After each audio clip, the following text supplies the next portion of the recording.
Assalamualaikum warahmatullahi wabarakatuh. Shalom, Om Swastiastu, Namo Buddhaya, dan salam kebajikan. Perkenalkan, saya Atela Sipa Azahra dari kelompok 1, kelas C dengan NIM 2250191088. Pada kesempatan kali ini, saya akan mempresentasikan hasil dan jawaban dari tugas sebelum praktikum saya pada praktikum Farmasi Terpadu Modul 2 dengan judul Formulasi dan Evaluasi Sediaan Farmasi.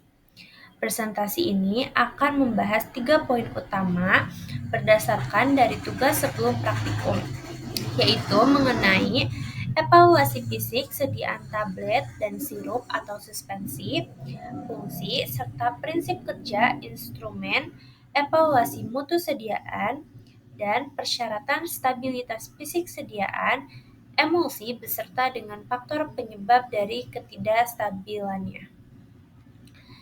Selanjutnya, untuk soal dari tugas sebelum praktikum itu ada 3. Soal pertama yaitu sebutkan dan jelaskan parameter evaluasi fisik utama yang harus dilakukan pada sediaan tablet dan sirup atau suspensi berdasarkan Farmakope Indonesia, termasuk dari kriteria penerimaannya. Yang kedua, jelaskan perbedaan fungsi dan prinsip kerja instrumen dan juga aparatus seperti piskometer, preabilator, dissolution tester, hardness tester, moisture analyzer, dan tape density tester dalam konteks evaluasi mutu sediaan dari farmasi. Untuk soal yang ketiga, bacalah dan buatlah rangkuman mengenai persyaratan stabilitas fisik, sediaan emosi, dan juga sebutkan faktor-faktor yang dapat memicu ketidakstabilan fisik seperti contohnya creaming, cracking, atau sedimentasi. Selanjutnya, untuk jawaban tugas sebelum praktikum nomor 1 mengenai evaluasi fisik sediaan tablet itu ada apa aja sih? Yang pertama, itu tentu saja ada organoleptis atau tablet diamati secara visualnya meliputi warna dari tablet tersebut, kemudian baunya seperti apa dan rasanya bagaimana. Untuk kriteria penerimaannya sendiri itu warna dari tabletnya itu harus homogen, tidak ada bintik-bintik atau noda pada tablet, kemudian baunya harus sesuai dengan spesifikasi, seperti harus sesuai dengan bahan apa yang telah dipakai dan baunya harus sesuai dengan bahan tersebut. Bau khas bahan, tidak ada bau yang tidak sesuai, dan juga bagaimana rasanya itu harus sesuai dengan spesifikasi tablet yang dibuat. Kemudian, evaluasi fisik sediaan tablet yang kedua itu mengenai keseragaman bobot. Keseragaman bobot ini tujuannya adalah untuk mengetahui keseragaman bobot tablet yang nantinya berkaitan dengan kadar zat aktif atau nanti di evaluasi kimia ada yang namanya keragaman bobot, dan itu nanti akan berkorelasi dengan pengujian kimia evaluasi mengenai kadar dari tablet tersebut. Untuk prosedurnya sendiri itu ditimbang 20 tablet, kemudian dihitung bobot rata-rata tiap tabletnya berapa di timbangan analitik. Kemudian untuk kriteria penerimaan atau syarat penerimaannya yaitu jika ditimbang tablet satu per satu, itu tidak boleh lebih dari 2 tablet yang masing-masing bobotnya menyimpang dari bobot rata-ratanya lebih besar dari harga yang ditetapkan pada kolom A dan tidak ada satu tablet pun yang bobotnya menyimpang lebih besar dari bobot rata-rata yang ditetapkan kolom B.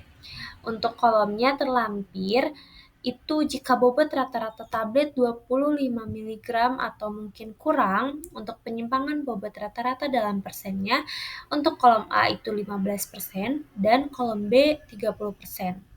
Jika bobot rata-rata tablet 26 mg sampai dengan 150 mg, untuk penyimpangan bobot rata-rata dalam persen kolom A itu 10% dan kolom B 20%.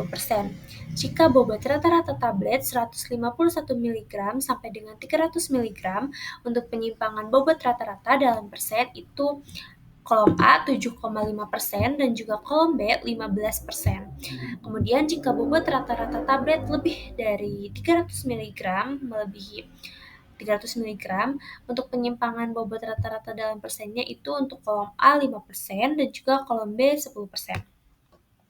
Itu untuk evaluasi fisik sediaan tablet di keseragaman bobot dan kriteria penerimaannya sesuai dengan tabel yang tercantum. Selanjutnya ada evaluasi fisik sediaan tablet, yaitu keseragaman ukuran. Alat yang digunakan adalah jangka sorong untuk mengukur diameter atau panjang dan juga lebar dan juga ketebalan tablet. Tujuan dari evaluasi fisik keseragaman ukuran ini adalah untuk melihat dan mengukur keseragaman ukuran tablet rata-ratanya itu berapa. Apakah sudah seragam atau belum ukurannya, karena jika tablet tidak seragam dan memang keseragaman tablet ini jauh untuk beberapa tabletnya, itu tidak memenuhi persyaratan. Untuk prosedurnya sendiri, karena itu berkaitan juga dengan dosis. Untuk prosedurnya sendiri itu biasanya diambil 20 tablet, kemudian diukur diameter dan tebal tablet dengan menggunakan jangka sorong sebagai alatnya, kemudian dihitung rata-rata standar deviasi dari 20 tablet tersebut. Nah, jika sudah dihitung standar deviasinya, untuk kriteria penerimaannya menurut Farmakope Indonesia edisi 3, itu diameter tablet tidak lebih dari 3 kali dan tidak kurang dari 1/3 kali tebal tablet tersebut. Itu untuk keseragaman ukuran tablet. Selanjutnya untuk evaluasi fisik sediaan tablet ada kekerasan tablet. Kekerasan tablet ini bertujuan untuk menjamin agar tablet tidak hancur saat akan digunakan atau saat masa produksi dan saat masa pengemasan. Untuk prosedurnya sendiri itu sama seperti keseragaman ukuran, diambil sebanyak 20 tablet dari banyak tablet yang dibuat. Kemudian diukur kekerasan masing-masing tabletnya dengan alat yang namanya hardness tester. Untuk lengkapnya dan bagaimana prinsip kerja dari alat ini akan dijelaskan pada tugas sebelum praktikum nomor ketiga. Nah, setelah ukur kekerasannya dengan alat hardness tester ini, kemudian dicatat skala yang terukurnya berapa, kekerasan tablet adalah harga dari rata-rata ke-20 tablet tersebut. Jadi variasi kekerasan dilihat dari nilai standar deviasinya. Untuk kriteria penerimaan dan syarat penerimaan kekerasan tablet ini bergantung pada bobot tabletnya. Makin besar tablet yang dibuat, itu kekerasan yang diperlukan juga semakin besar. Untuk bobot tablet yang sampai 300 mg itu kekerasannya di 4-7 kg per cm persegi untuk menahan kekerasan beban yang emang diujikan. Untuk bobot tablet di 400 sampai dengan 700 mg ini cukup besar. Untuk kekerasan tabletnya itu 7 sampai 12 kg. Untuk beban yang digunakan itu 7 sampai 12 kg per cm persegi. Selanjutnya, evaluasi fisik sediaan tablet ada kerapuhan tablet atau yang dinamakan sebagai friability. Jadi, kerapuhan ini adalah gesekan dan goncangan yang merupakan pemicu tablet tersebut dapat hancur. Nah, kenapa penting sekali untuk melihat apakah tablet ini rapuh atau tidak? Itu karena melihat dari bagaimana si tablet tersebut dapat bertahan di guncangan atau gesekan. Untuk alat yang digunakannya sendiri adalah friability tester. Untuk lengkapnya dan prinsip kerjanya akan dijelaskan nanti. Untuk cara pengujiannya sendiri, jika bobot per tabletnya itu 650 mg atau mungkin lebih, itu dapat diambil 10 tablet saja dari tablet yang telah dibuat, kemudian dibebas tebukan, kemudian tablet tersebut ditimbang dan dicatat. Jika bobot per tabletnya 650 mg, diambil sejumlah tablet sehingga bobotnya mendekati 6,5 gram. bebas debukan, kemudian ditimbang dan dicetak sampai mendekati 6,5 gram.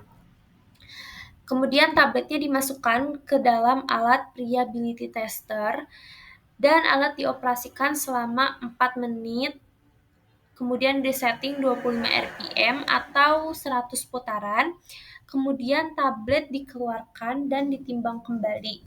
Kemudian dihitung persen variabilitas yang didapatkan.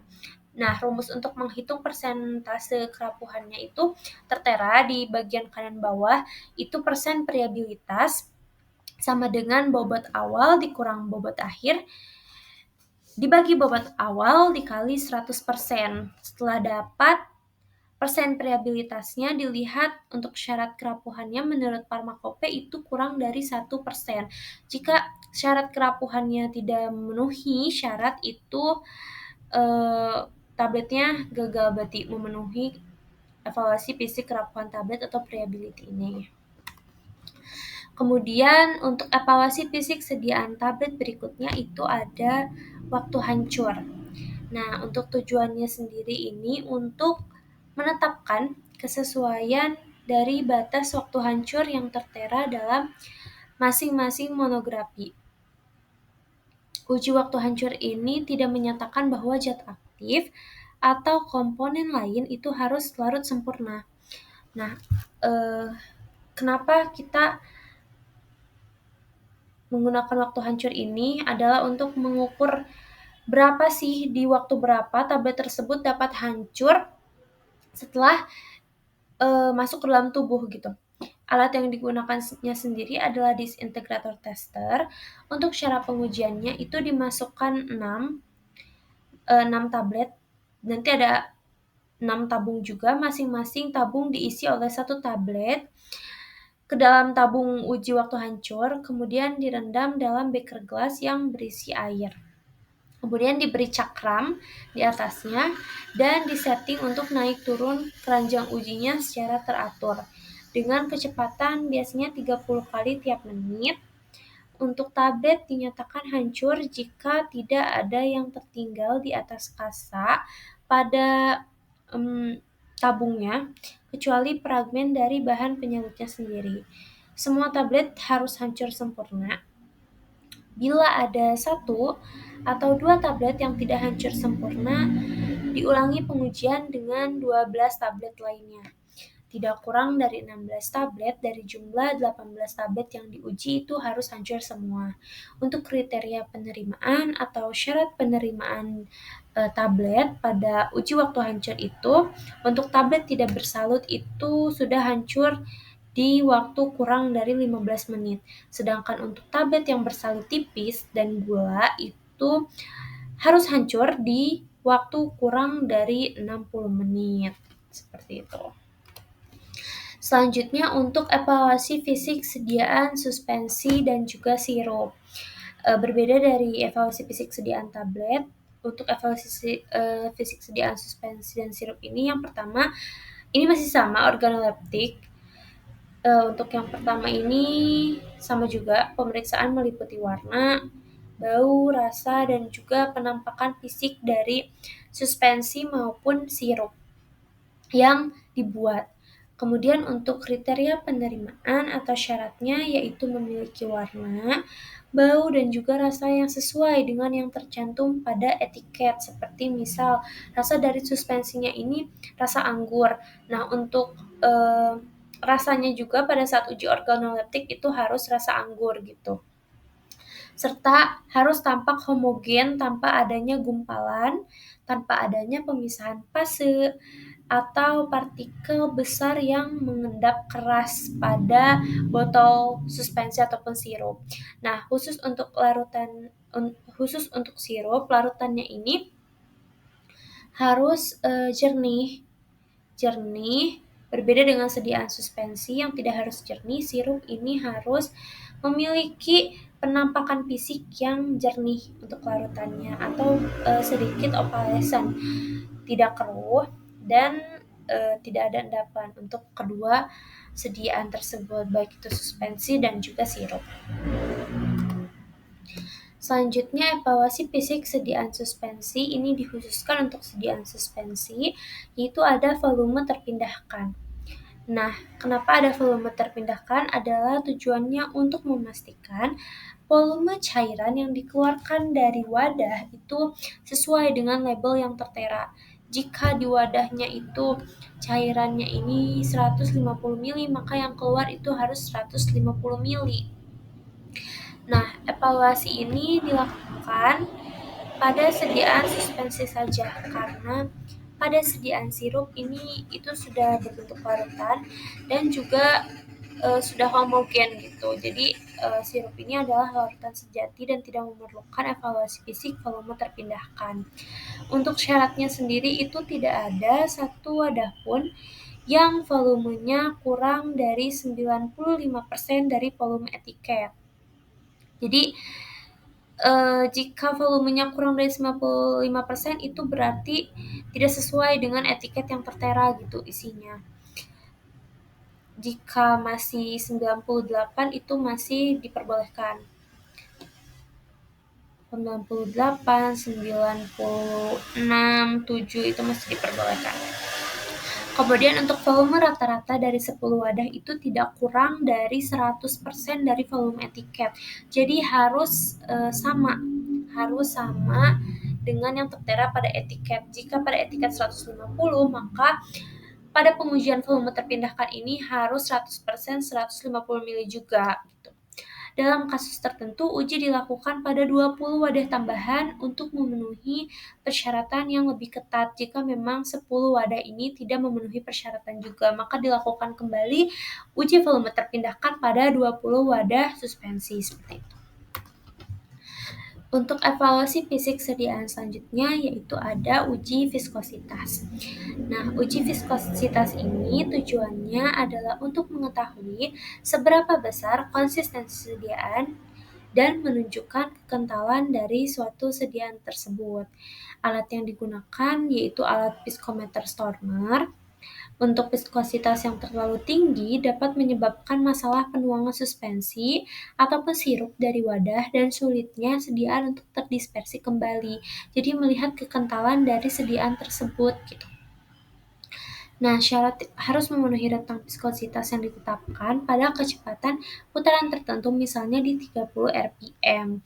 Jadi semakin kental sediaan yang dibuat, entah itu suspensi maupun sirup, itu bakal sulit sediaan tersebut terdispersi kembali. Makanya diperlukan uji viskositas untuk mengetahui apakah sediaan ini konsisten kekentalannya atau tidak, seperti itu.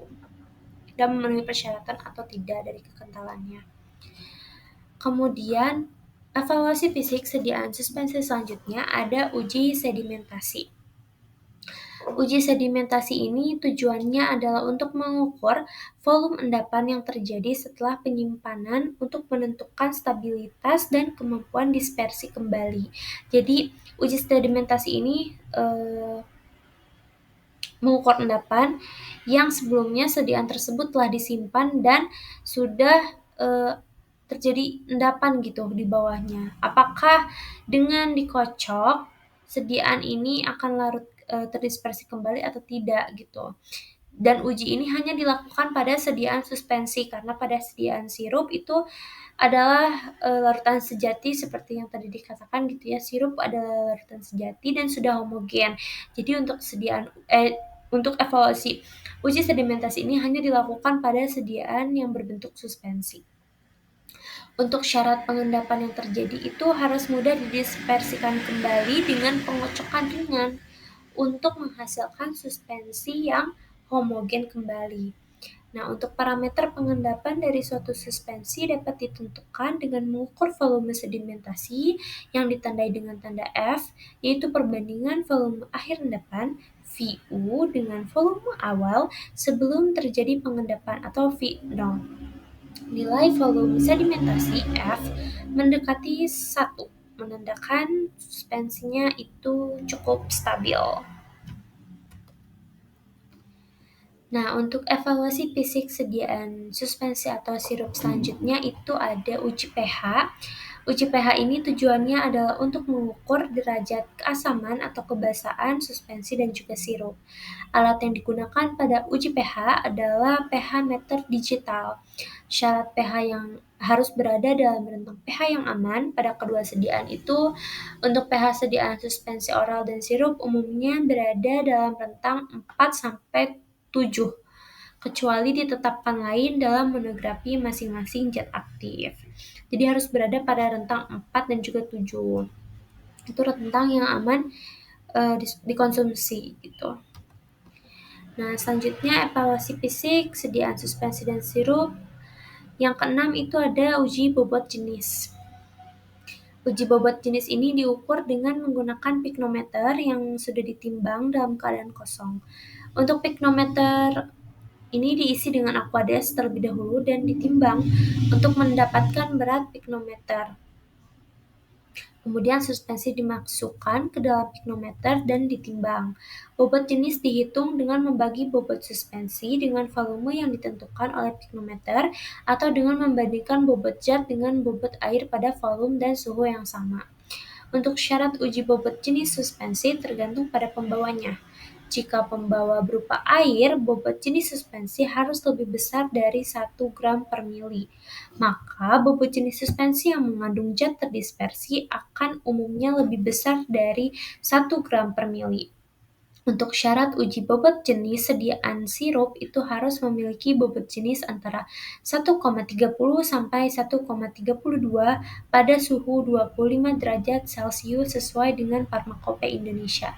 Untuk memastikan kadar sukrosa dan stabilitas fisiknya sesuai. Ini khusus untuk sediaan sirup.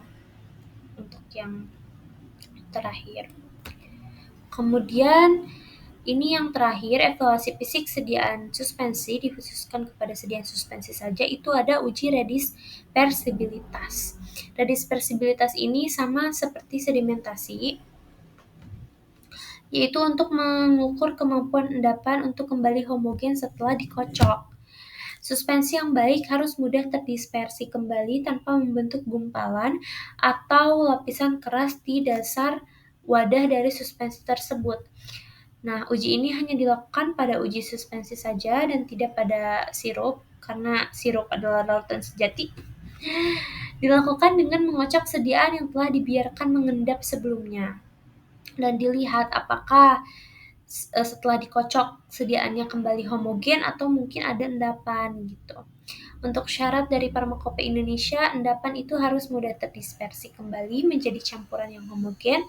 Setelah dikocok perlahan, tidak boleh terbentuk lapisan keras di dasar wadahnya. Seperti itu. Selanjutnya untuk sekian untuk jawaban tugas sebelum praktikum nomor 1, dilanjutkan untuk jawaban tugas sebelum praktikum nomor 2. Itu ada fungsi dan prinsip kerja dari beberapa instrumen. Yang pertama itu ada piskometer. Piskometer ini berfungsi untuk mengukur viskositas atau kekentalan suatu sediaan cair seperti yang tadi sudah disinggung, itu ada sirup dan juga suspensi. Selain itu bisa digunakan untuk menguji sediaan gel dan juga krim. Kemudian viskositas menunjukkan kestabilan fisik, konsistensi, serta kenyamanan penggunaan sediaan. Prinsip kerja piskometer adalah mengukur tahanan fluida terhadap aliran, dan pada piskometer kapiler, misalnya piskometer Oswald, itu pengukuran dilakukan berdasarkan waktu aliran cairan melalui pipa kapiler akibat adanya gaya gravitasi. Sedangkan pada piskometer rotasi, misalnya pada piskometer Brookfield, itu alat mengukur gaya torsi yang diperlukan untuk memutar spindle di dalam cairan hingga mencapai kecepatan tertentu. Karena semakin besar gaya yang dibutuhkan, semakin tinggi juga dari viskositas cairan tersebut atau kekentalan cairan tersebut gitu. Untuk instrumen yang selanjutnya ada preabilator.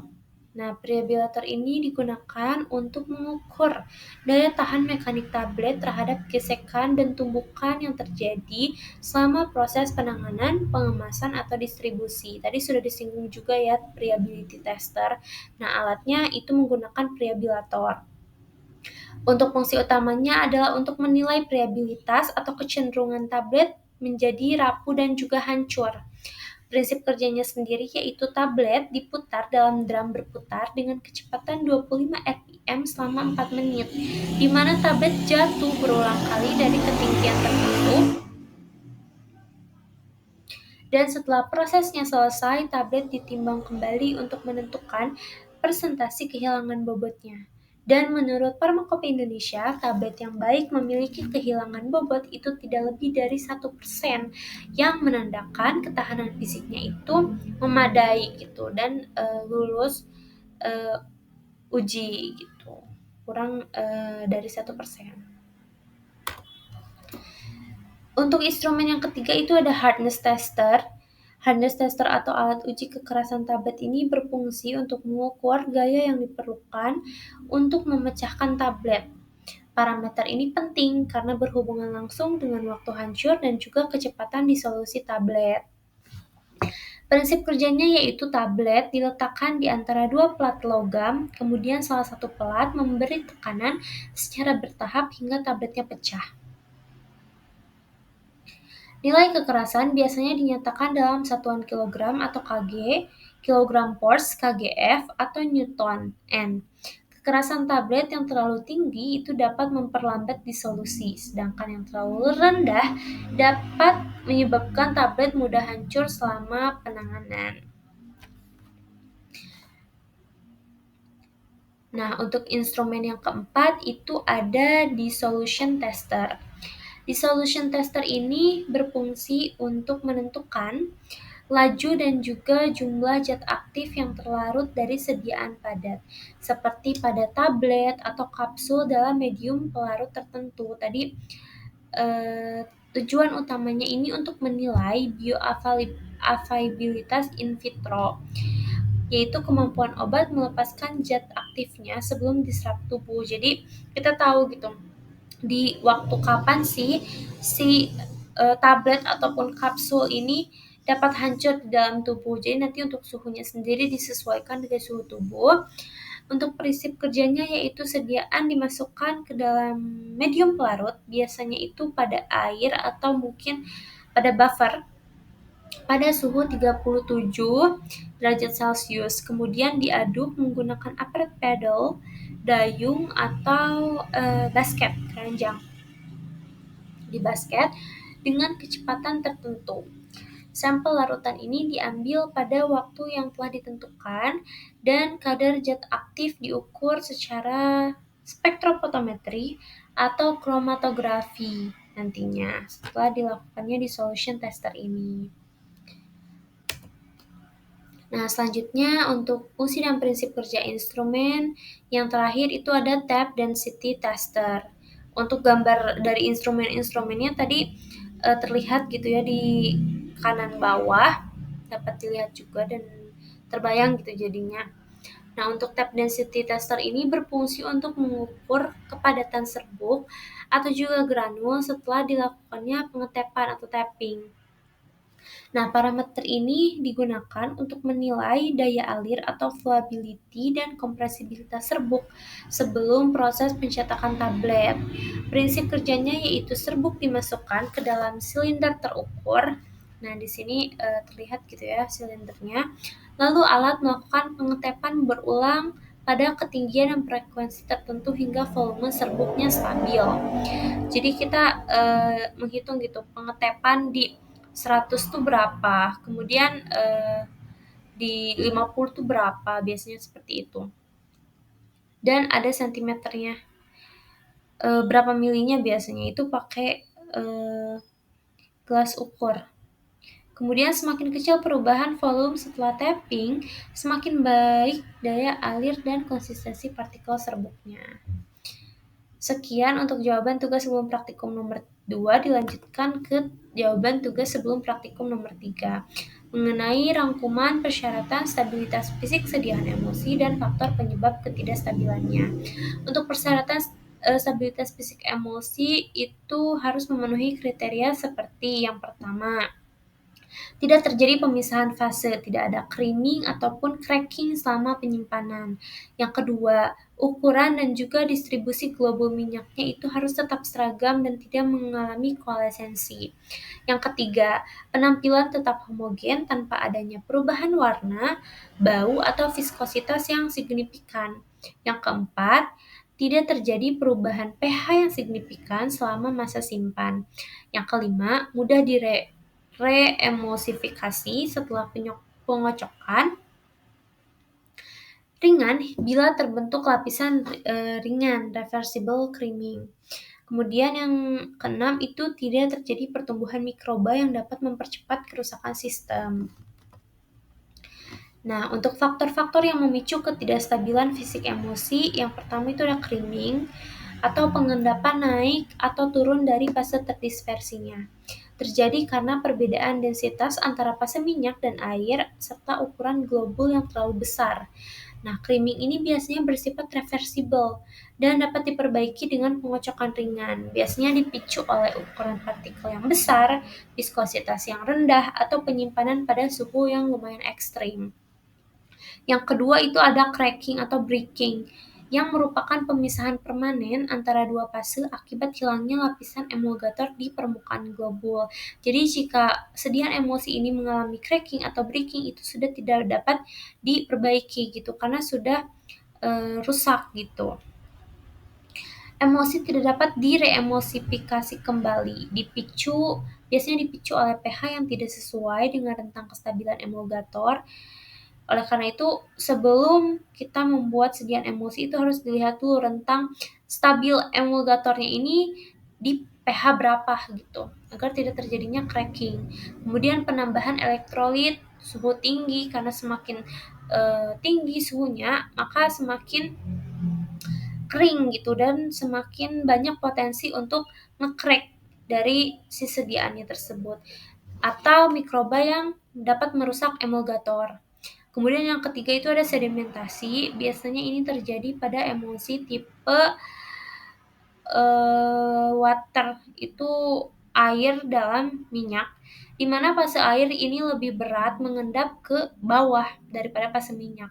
Nah, biasanya ini dipicu oleh perbedaan berat jenis dari fasenya, kemudian viskositasnya yang rendah, kentalannya, atau proses pembuatannya yang kurang homogen. Nah, untuk yang keempat itu ada koalesensi. Ini terjadi ketika globul-globul kecil bergabung menjadi lebih besar yang menyebabkan terjadinya pemisahan fase. Biasanya dipicu oleh emulgatornya tidak cukup kuat, energi pengadukannya terlalu tinggi atau terlalu rendah, dan juga penyimpanannya pada suhu yang fluktuatif. Kemudian yang terakhir itu ada flokulasi. Nah, flokulasi ini merupakan penggumpalan sementara globul tanpa menyatu yang meningkatkan kemungkinan terjadinya creaming atau koalesensi. Biasanya dipicu oleh daya tarik antar partikel yang meningkat karena perubahan pH, ionic strength, atau konsentrasi emulgator yang tidak tepat. Nah, sekian dari rangkuman persyaratan stabilitas fisik sediaan emosi dan faktor penyebab ketidakstabilan emosi dari jawaban tugas sebelum praktikum nomor 3. Sekian presentasi dan hasil serta jawaban dari tugas sebelum praktikum farmasi terpadu dari saya. Sebelumnya terima kasih banyak atas perhatiannya. Semoga praktikumnya dapat berjalan dengan lancar dan mendapatkan nilai yang terbaik. Terima kasih. Wassalamualaikum warahmatullahi wabarakatuh.